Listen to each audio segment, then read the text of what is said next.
Mes chers amis du Souvenir français, mes chers amis représentants des anciens combattants, chers tous, en ce 73e anniversaire de la libération de Saint-Lô-la-Forêt, 1944 était un jour de fête.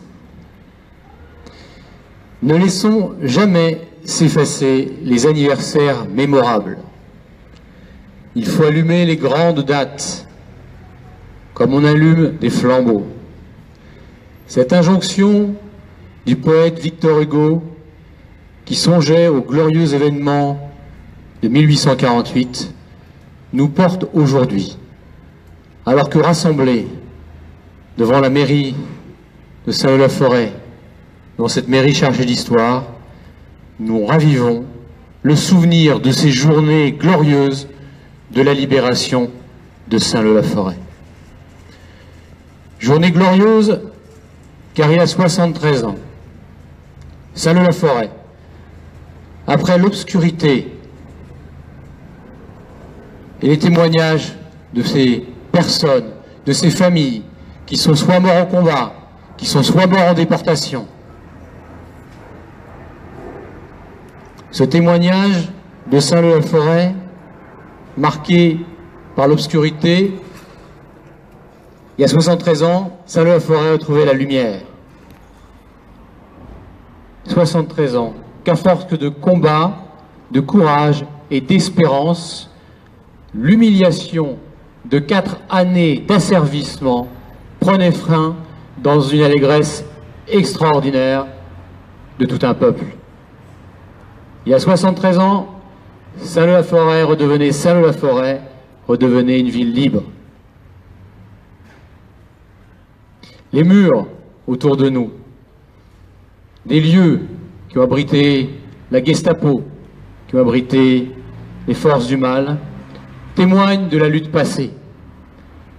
Ils disent l'âpreté des combats, le courage de celles et ceux qui, bravant le danger, ont mis leur vie au service de ce qu'ils savaient être juste.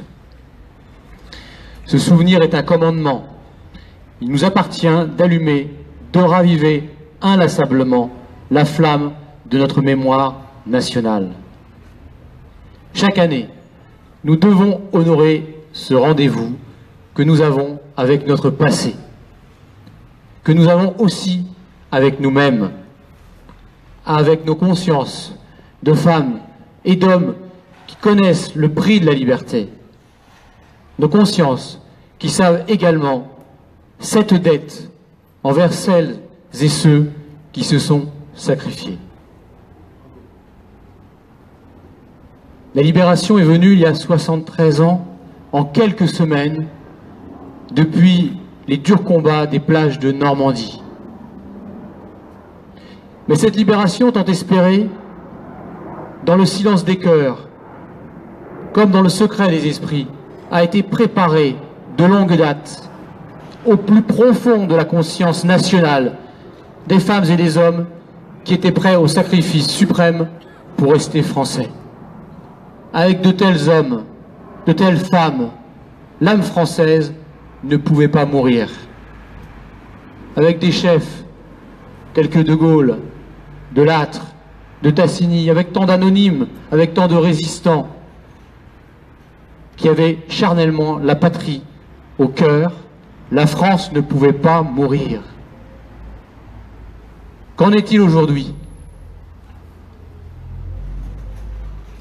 Ce regard passé doit nous interroger sur le présent et sur l'avenir de notre pays. Ne renonçons jamais au bonheur d'être français. Vive la République, vive la France, vive Saint-Lô-la-Forêt.